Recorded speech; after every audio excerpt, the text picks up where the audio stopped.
Fatur Rahman, dosen dari Universitas Serang Raya, Prodi Ilmu Komunikasi. Di Prodi Ilmu Komunikasi, saya mengajar untuk mata kuliah produksi film dengan bobot 3 SKS dan biasanya diajarkan pada mahasiswa semester 5. Mata kuliah produksi film membekali mahasiswa dengan kemampuan konseptual dan praktis dalam merancang, memproduksi, dan mengevaluasi karya film sebagai media komunikasi audiovisual. Proses pembelajaran mencakup tahapan praproduksi, produksi, dan pasca produksi. Metode pengajaran yang saya terapkan di mata kuliah produksi film meliputi metode delivery, yaitu saya mengajarkan materi kepada mahasiswa melalui media PowerPoint dan juga media audiovisual berupa video dan film. Kemudian selanjutnya adalah interaction, agar pada pembelajaran tercipta ruang diskusi dan tanya jawab.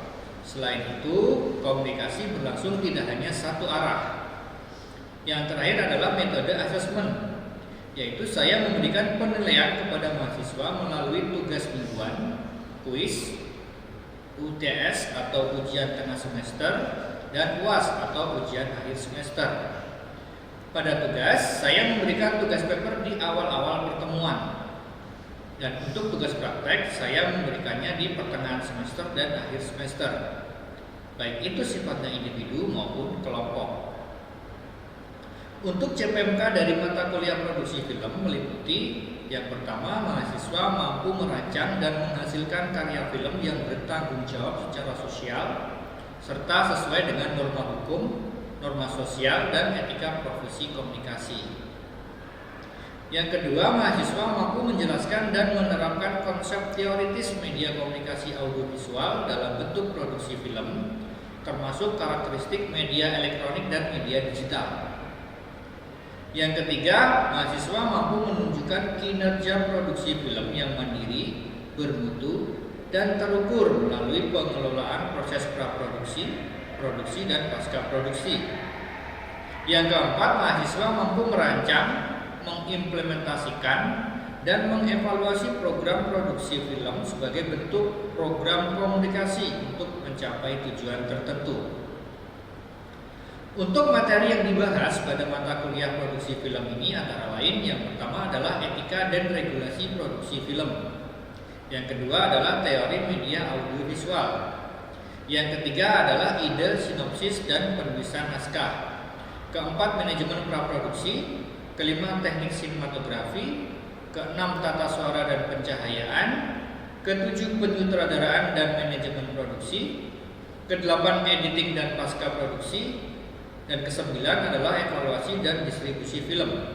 Buku referensi yang saya pakai dalam mengajar mata kuliah produksi film ini meliputi yang pertama adalah pengantar teori film. Yang kedua adalah media penyiaran televisi dan film. Yang ketiga jurnalistik sinematografi. Dan yang keempat adalah dasar-dasar produksi film dan televisi. Berikut adalah video pengajaran yang saya lakukan. Selamat menyaksikan. Assalamualaikum warahmatullahi wabarakatuh. Waalaikumsalam warahmatullahi wabarakatuh. Selamat siang teman-teman. Bagaimana kabarnya hari ini? Saya senang sekali bisa bertemu dengan teman-teman di kelas produksi film. Kita berjumpa lagi setelah minggu yang lalu kita sama-sama membahas tentang penulisan skenario. Nah, pada hari ini atau pertemuan ini saya akan meneruskan lagi materi kita, yaitu tentang penyutradaraan film. Nah, ada yang suka nonton film? Ada. Oke. Pertama adalah saya ingin bertanya dulu, apa itu sutradara? Menurut teman-teman apa? Ada yang menjawab? Saya. Oke, silakan. Jadi sutradara itu sepengetahuan saya seseorang yang bertugas atau sebuah pimpinan tertinggi dalam suatu produksi baik film, teater maupun televisi. Nah, sutradara ini bertanggung jawab untuk membuat sebuah karya sastra atau naskah menjadi bentuk audiovisual maupun audio seperti itu. Oke, bagus. Ini ada yang lain? Ya Pak. Oke, Pak Tan. Jadi tadi sudah disebutkan juga semuanya sebelumnya, cuman benar kata Rilmi tadi, sutradara itu pemimpin dan yang bertanggung jawab dalam semua tahap produksi film. Nah, tujuannya itu menurut saya itu buat film tersebut itu menyampaikan pesan dan makna sesuai dengan visi yang awal sudah dibuat dan diwujudkan. Oke, bagus ya. Secara garis besar jawabannya sudah benar. Tapi kita akan coba perdalam lagi. Apa itu sutradara? Kalau ada kata-kata sutradara itu berarti berhubungan dengan penyutradaraan. Apa itu penyutradaraan? Jadi penyutradaraan itu merupakan bagaimana proses mengubah naskah. Kata Hilmi tadi apa? Karya sastra.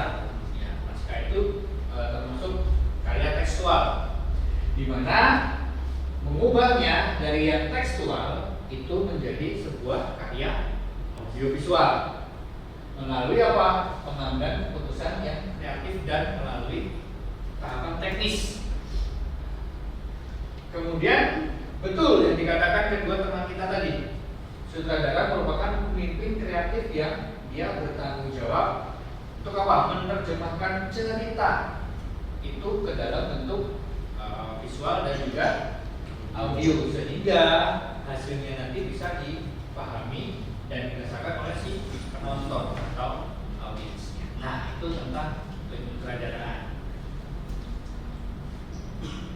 Lalu apa sebenarnya definisi dari sutradara itu? Sutradara itu merupakan pemimpin kreatif yang bertanggung jawab. Ya. Tanggung jawabnya apa? Yaitu mengkoordinasikan seluruh aspek artistik dalam produksi sebuah film. Sutradara ini juga berfungsi untuk menerjemahkan skenario menjadi sebuah bahasa audiovisual. Nah, saya mengutip dari Himawan Pratista film. Nah, itu yang pertama. Kemudian yang kedua, menurut Misbah Biran menjelaskan bahwa sutradara adalah orang yang bertanggung jawab sepenuhnya terhadap perwujudan sebuah film. Jadi bisa kita simpulkan dari kedua pendapat itu bahwa ya sutradara itu adalah orang atau pihak yang bertanggung jawab penuh kepada produksi sebuah film, terutama pada tahap teknisnya. Jadi apa kesimpulan dari sutradara film itu adalah apa? Dia adalah pemimpin kreatif sekaligus pengambil keputusan yang sifatnya artistik. Artistik itu yang ada di depan kamera itu ya artistik, dimana dia bertanggung jawab menerjemahkan skenario itu menjadi sebuah karya audiovisual melalui pengelolaan seluruh unsur produksi, dari dia bagaimana dia mendirect atau mengarahkan aktor, kemudian nanti menata kamera, menata gambar, kemudian mengatur ritme cerita, sampai dia mengkoordinasikan seluruh tim produksi pada saat produksi nanti. Nah, itu sutradara film itu pokoknya menjadi headnya, di kepalanya ketika sudah ada di lapangan. Nah, berbeda dengan produser. Kalau produser kemarin dia yang bertugas dalam seluruh organisasi itu, baik yang sifatnya teknis maupun non teknis. Oke. Kemudian dalam bekerja, sutradara sendiri tidak bekerja sendiri, tapi kolektif. Yang namanya pembuatan film itu, apalagi yang lingkupnya atau skalanya besar, dia tidak berdiri sendiri, tetapi dia berkolaborasi dengan departemen-departemen yang lainnya. Contohnya penulis skenario, produser tadi, sinematografer atau DOP, penata gambar, penata artistik, sampai kepada para aktornya itu sendiri. Nah, sederhananya adalah kalau kita breakdown lagi, skenario itu adalah cerita yang ditulis, apa yang menjadi ceritanya. Kalau sutradara itu adalah bagaimana dia mengubah skenario itu menjadi bentuk yang lain. Dalam hal ini adalah bentuk audio visual. Oke, paham sampai di sini? Paham. Selanjutnya adalah peran dan tanggung jawab sutradara. Yang pertama adalah peran dan tanggung jawabnya itu menafsirkan naskah. Apa itu menafsirkan naskah? Sutradara itu membaca skenario, tentu saja sebelum nantinya itu melakukan produksi. Maka si sutradara itu harus membaca skenario.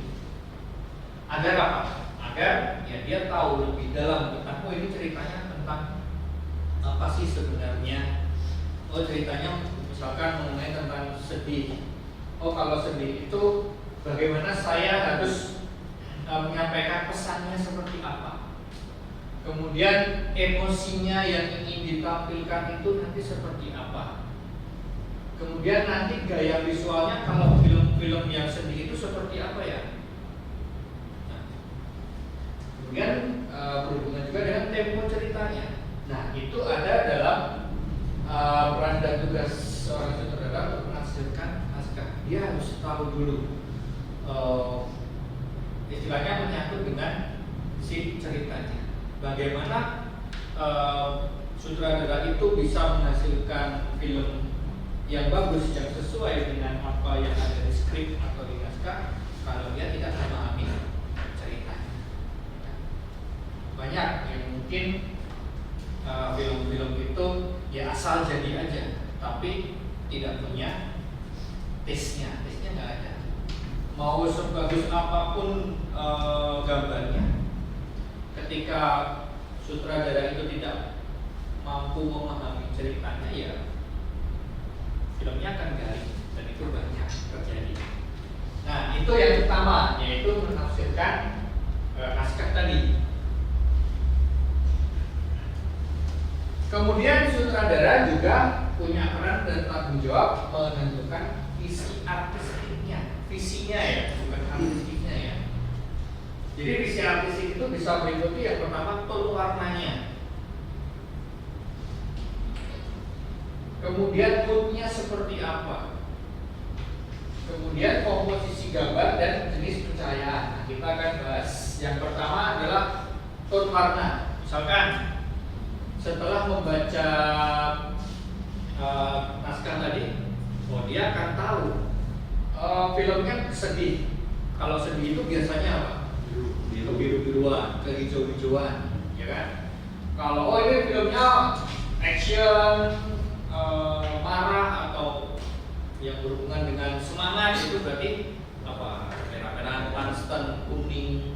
Atau drama keluarga itu biasanya kuning juga. Warm, hangat. Kemudian berhubungan dengan mood. Mood itu apa sih? Mood itu ya perasaan, rasa apa yang dirasakan. Misalkan nanti di film ini itu ceritanya di sepanjang film ini moodnya orang itu akan merasa sedih. Itu harus ditentukan oleh si sutradara nanti.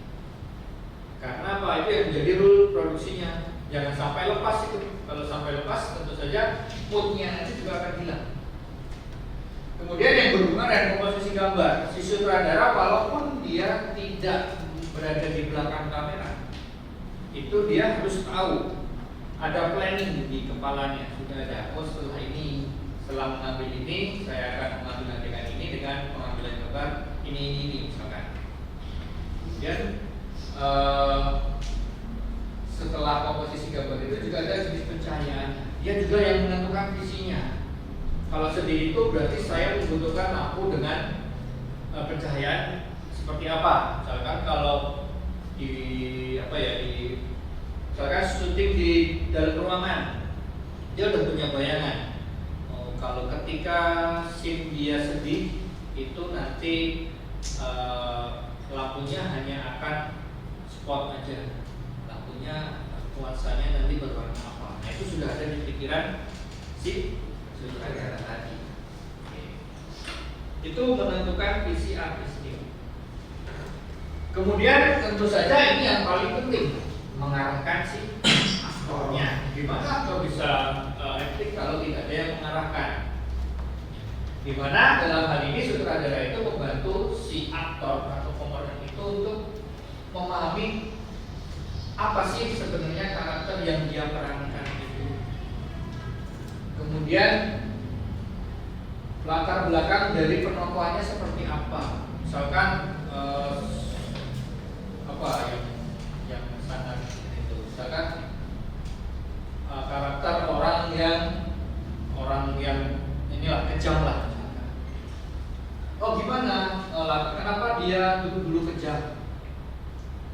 Kenapa sampai terjadi dia itu sekarang menjadi kejam misalkan? Nah, itu sutradara itu harus membantu si aktor untuk memahami itu. Karena ya ketika aktor itu tidak memahami karakter yang dia bawakan, maka nanti di actingnya tidak akan pas. Kemudian sutradara juga membantu aktor dalam memahami emosi dan cara bicara. Kan kita biasa menemukan banyak sekali orang, misalkan orang Jakarta ngomongnya Jawa, kan nggak cocok tuh. Atau kebalikannya orang Jawa ngomongnya gue gitu.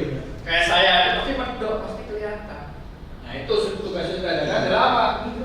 Membantu si aktor itu memahami itu. Bagaimana cara bicaranya, bagaimana emosi, kalau marahnya orang Jawa dengan Sumatera itu beda atau enggak, karakternya itu sutradara begitu. Kemudian yang selanjutnya adalah bahasa tubuh.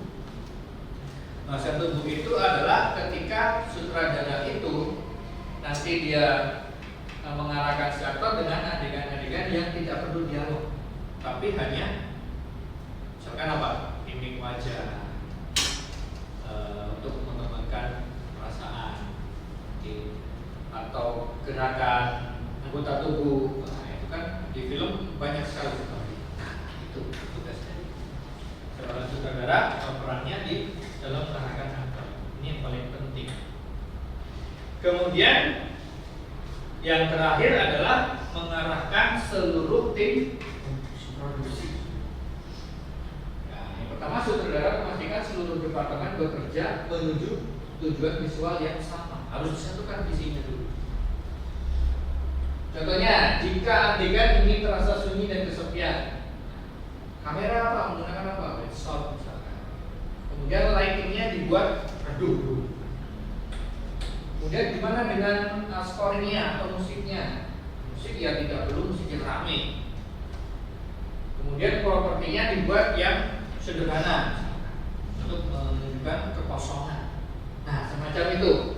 Jadi sutradara harus mampu mengkoordinasi seluruh tim. Gimana kameramen atau penata gambar, gimana penata artistik, gimana penata cahaya. Nah, itu. Nah, itu tadi adalah beberapa peran dan tugas dari seorang sutradara. Yang pertama tadi apa? Menafsirkan naskahnya dulu, kemudian menentukan visi artistiknya, mengarahkan aktor sampai ke menentukan seluruh tim produksi. Oke, sampai di sini ada pertanyaan dulu sebelum saya lanjut. Saya Pak. Oke, silakan. Sebelum-sebelumnya Bapak menyebutkan DOP ya. Saya ingin tahu hubungan antara sutradara dengan DOP itu ketika berlakunya produksi itu bagaimana Pak? Oke, baik. Oh, pertanyaan bagus. Nah, ini ada hubungannya dengan sini, di sini. Bagaimana menentukan visi artistik di bagian komposisi gambar? DOP adalah seorang yang menentukan atau menata gambar, menentukan shot ini akan seperti apa. Nah, dalam menentukan shot itu tentu saja ada satu yang namanya tadi koordinasi dengan tim. Sutradara dengan DOP ini istilahnya saling berkoordinasi. Misalkan sekarang adegan menangis, gimana DOP? Kalau menurut saya seperti ini, gimana sutradara melihatnya? Apakah sesuai dengan tes sutradara atau enggak? Jadi mereka itu saling berkoordinasi untuk apa? Ya agar si film ini tidak lepas dari rule tadi. Misalkan tentang di adegan itu memang ingin menunjukkan kesedihan yang sangat, ya si DOP ini mampu untuk memvisualkan itu melalui visi dari si sutradara ini. Sudah cukup? Cukup Pak. Oke. Ada lagi? Silakan. Untuk di bagian penyutradaraan, bagaimana sih seorang sutradara mengkoordinir sebuah timnya? Timnya. Ya, jadi menjadi seorang sutradara itu sebenarnya perwujudan dari Superman kalau saya menganalogikannya, karena seorang sutradara itu harus tahu gambar, harus tahu pengadeganan, harus tahu alur, dan itu semua ada di, misalkan ada di kameramen, jadi penata gambar, penulis naskah, sampai ke lighting. Nah, bagaimana mengkoordinasikannya adalah tentu saja ada yang namanya rehearsal. Rehearsal itu latihan dulu. Jadi setelah rapat ini, naskah sudah dibaca, kemudian diflurkan, di breakdown namanya. Ya, setiap departemen ini, oh adegan ini saya butuh ini. Di adegan nangis saya seperti tadi, kameramennya saya pengen suasananya itu luas, tapi kosong. Seperti apa? Nah, kameramen kemudian menggunakan red shot. Lightingnya di mana? Musiknya di mana? Artistiknya di mana? Nah, itu cara dari sutradara itu mengkoordinasi dengan cara bagaimana dia melempar istilahnya sebuah masalah ke timnya. Itu bisa dikatakan sebagai koordinasi, mengkoordinasikan seluruh timnya seperti itu. Oh, nanti kameramennya, DOP-nya seperti ini, lightingnya seperti ini, dan lain sebagainya. Begitu. Ya. Kita lanjut ke tahapan kerja dari seorang sutradara. Kita sudah belajar juga bahwa dalam tahapan produksi itu ada praproduksi, ada produksi, dan ada pasca produksi. Nah, sebagai seorang sutradara harus mengikuti juga 3 hal itu. Yang pertama dari tahap praproduksinya dulu. Oke. Dalam tahap praproduksi ini merupakan hal yang terpenting karena sekitar 70% keberhasilan produksi itu ditentukan oleh perencana. Kira-kira kenapa? Karena apapun yang sudah direncanakan, apapun yang sudah disusun itu nantinya ya tinggal kita jalankan. Kayak teman-teman misalkan, besok saya mau ke Bandung, bawa apa aja ya? Ya kan? Kalau lupa aja satu misalkan barang yang itu penting, maka akan mengkacaukan traveling dari teman-teman kan. Nah, macam itu. Di tahap praproduksi juga seperti itu.